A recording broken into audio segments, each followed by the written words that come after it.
اے مسلمانوں، دوڑ لگا دو اور آگے سے آگے نکلنے کی کوشش کرو۔ مسارعت کے معنی ہوں گے تیز دوڑنے میں ایک دوسرے کے ساتھ مقابلہ کرتے ہوئے آگے نکلنے کی کوشش۔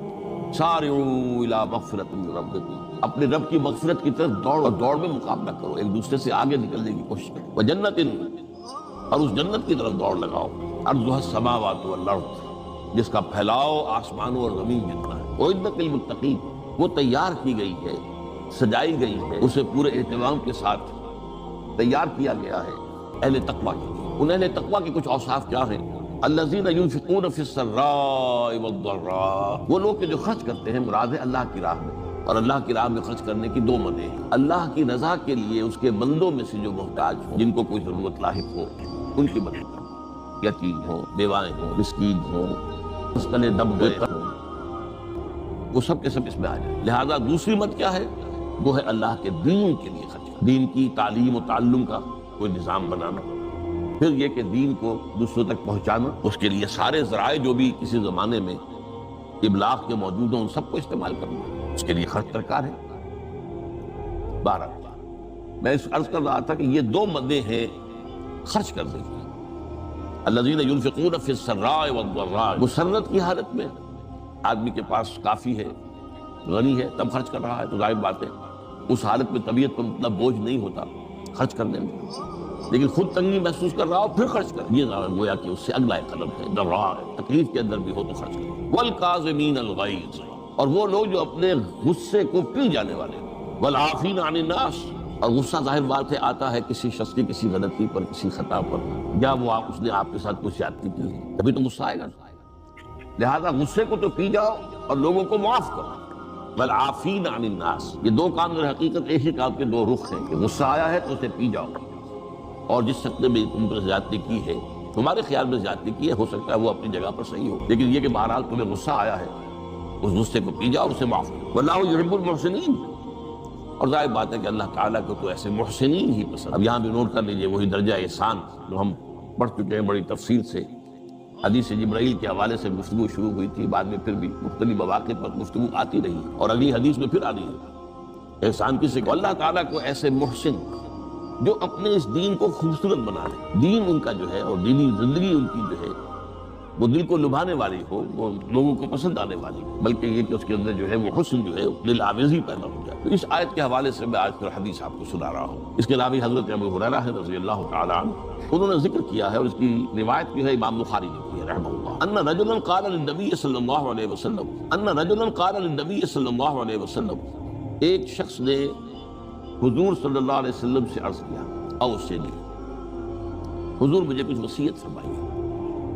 اوصا یوسی ایسا، وصیت کریں، وصا یوصی توصیتاً، اس کے معنی وہی، وصا یوصی کے معنی ہو جائیں گے تدریجاً، مسلسل وصیت کرتے رہنا، نصیحت کرتے رہنا۔ اور ایک ہے، ایک مرتبہ آپ نے ایک بات کہہ دی، اوصنی، مجھے وصیت فرمائیے، مجھے نصیحت فرمائیے۔ قال لا تغضب، آپ نے ایک ہی بات فرمائی، غصہ نہ کیا، مغلوب الغضب نہ ہو جایا کہ غصہ آئے اور تم پر چھا جائے، تمہارے اوپر اپنا غلبہ کرے۔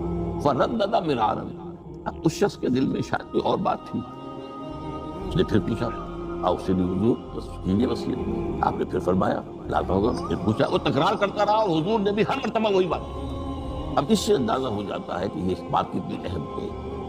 تو پہلی بات تو میں آپ کو یہ بتا دوں کہ غصہ آ جانا کوئی غیر فطری بات نہیں، غصہ اللہ تعالیٰ نے انسان میں رکھا ہوا ہے۔ البتہ غصے کے اعتبار سے حضرت حسن، غالباً حسن بصری رحمہ اللہ، ان کا ایک قول بڑا حکیمانہ ہے، بہت حکیمانہ۔ وہ فرماتے ہیں کہ ایک انسان تو وہ ہوتا ہے جو پورا انسان ہوتا ہے، مکمل انسان، ایک ہوتا ہے نصف رجل، آدھا انسان، وہ انسانیت کے معیار پر پورا نہیں ہوتا، ہاں نصف تک آ جاتا ہے۔ اور ایک انسان ہوتا ہے لیس برجل، وہ انسان ہوتا ہی نہیں، وہ حیوان ہوتا ہے۔ پورا انسان وہ ہے جسے غصہ دیر میں آئے اور جلدی رفع، اور آدھا انسان وہ ہے جسے غصہ جلدی آئے لیکن جلدی رفع بھی ہو جائے، یا دیر میں آئے تو دیر میں رفع ہو، یہ دونوں برابر ہو جائیں گے۔ جلدی غصہ آیا جلدی ختم بھی ہو گیا، دیر میں آیا دیر لگا دی جانے میں بھی۔ اور جو شخص سرے سے انسانیت کا مستحق ہی نہیں کہ اسے انسان مانا جائے، وہ غصہ جلدی آ جائے اور دیر میں جائے، وہ اصل میں پھر انسان نہیں، وہ اخلاقی اعتبار سے پورا انسان کہلانے کا مستحق۔ تو غضب کے اعتبار سے یہ تین چیزیں جو ہے وہ سامنے ہیں۔ پھر مزاجوں کی بات بھی ہوتی ہے، اللہ تعالیٰ نے مختلف مزاج بنائے، بعض طبائع کے اندر جمال کا عنصر زیادہ ہوتا ہے، جمالی شخصیت، خوبصورت شخص طبع۔ بعض جلالی مزاج کے لوگ ہوتے ہیں، ہمارے بزرگوں میں بھی ہوتا ہے، دیندار لوگوں میں بھی ہوتا ہے، یہاں تک کہ نبیوں میں بھی ہوتا ہے۔ حضرت موسیٰ علیہ السلام جلالی طبیعت کے آدمی، آپ کو معلوم ہے کہ واقعات تو ہمارے سامنے ہے جو قرآن موجود ہے۔ ایک قبطی کا اور ایک اسرائیلی کا جھگڑا ہو رہا تھا، اس اسرائیلی نے مدد مانگی تو حضرت موسیٰ نے ایک مکہ لگایا ہے اس قبطی کو اور اس کی جان نکال دی۔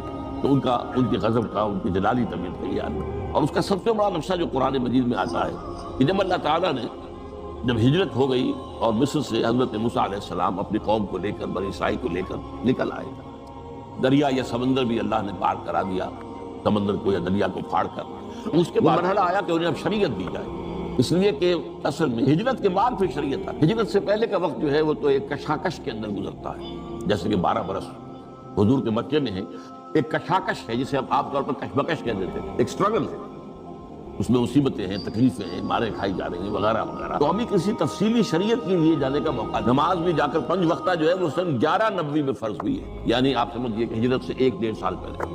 اس کے علاوہ زکوٰۃ کا کوئی نظام ابھی باقاعدہ کہ یہ اتنے میں سے اتنا کوئی نہیں۔ ہاں عام طور پر لفظ زکوٰۃ استعمال ہوا ہے، اپنے مال کو پاک کرو، پاک کرتے رہا کرو، مال میں سے صدقہ خیرات نکالتے رہا کرو، اس سے وہ مال پاک ہے۔ تو اسی طریقے سے جو ہجرت آئی حضور پر، ہجرت کے بعد شریعت نازل ہوئی مدینہ منورہ میں، اور دورہ ترجمہ قرآن میں یہ بات واضح میں کر دیا کرتا ہوں کہ اس شریعت کا بلو پرنٹ جو ہے، یہ لفظ آپ میں سے بہت سے حضرات جانتے ہوں گے، کوئی عمارت بنانی ہو تو اس کا جو نقشہ بنتا ہے پہلا وہ ایک نیلے کاغذ پر بنتا ہے، بلو پرنٹ۔ تو بلو پرنٹ جو ہے اس شریعت محمدی علیہ صاحب الصلوۃ والسلام کا، وہ سورہ بقرہ میں تیار، پھر اس میں جو تفاصیل کے اور پورے جو خد و خال آئے وہ پھر سورہ نساء اور سورہ مائدہ اس کی تکمیل کی شروع۔ بہرحال جب حضرت موسیٰ کو ہم اللہ تعالیٰ نے طلب کیا 40 دن کے لیے کوہ طور پر، اس کو ہم چلہ بھی کہہ سکتے ہیں، 40 روز کی اللہ تعالیٰ نے ان سے ریاضت کروائی، مشقت، روزہ اور یہ کہ عبادت اور ذکر الہی، اس کے بعد انہیں اللہ نے تورات عطا فرمائی۔ اس میں آپ کو یاد آ جانا چاہیے حضور سے بھی قرآن مجید کے نزول سے قبل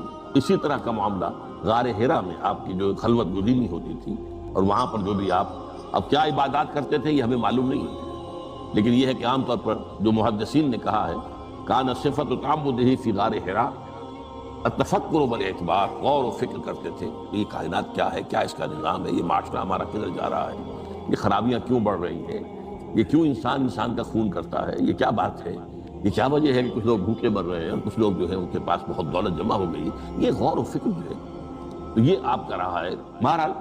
لیکن یہ کہ تخلیہ اور غار میں آپ کا قیام یہ اپنی جگہ مقام ہے۔